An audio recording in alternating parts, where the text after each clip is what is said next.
বউ আজ হাজার বেরি বের নোয়াই যে আরে আম্মা ওকে তো আমি কাজ থেকে ছাড়িয়ে দিছি কিন্তু তুই তো সরি যা হাম মনে করি বউ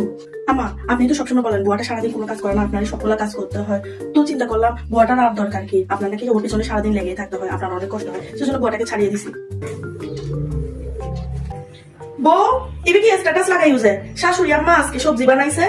হ্যাঁ আম্মা যখনই আপনি কোনো কিছু বানান আপনি সবাইকে আলাদা আলাদা কল করে বলতে থাকেন কখনো আপুকে কখনো ভাবিকে কখনো খালাম্মাকে সেজন্য আমি চিন্তা করলাম যে স্ট্যাটাসটা দিয়ে নিই আপনারও কষ্ট কম হবে আপনি একটু রিল্যাক্সে থাকতে পারবেন সেই জন্য আমি স্ট্যাটাসটা দিয়ে নিয়েছি আম্মা বউ আজকাল তুই কিন্তু বেশি চালাকি হইতে লাগবে বুঝছো না বেশি চালাক হয়ে যাইতে লাগবে আরে আম্মা আমি চালাক হচ্ছে এখন তাতেও আপনার সমস্যা আপনার তো আরো খুশি হওয়া দরকার তাই না তুই বেশি চালাক যাইতে লাগবে এরকম খুশি হওয়ার কি আছে আম্মা কিছুক্ষণ আগে তো আপনি সকিনা আন্টিকে বলতেছিলেন যে আমাদের বউ অনেক স্লো আস্তে আস্তে কাজ করে কোনো কাজে তাড়াতাড়ি করতে পারে না খুব বোকা শোকা আর এখন আমি চালাক হচ্ছি তাতেও আপনার সমস্যা আসলে আপনি আমাকে দিয়ে কখনোই খুশি হবেন না বুঝছেন আম্মা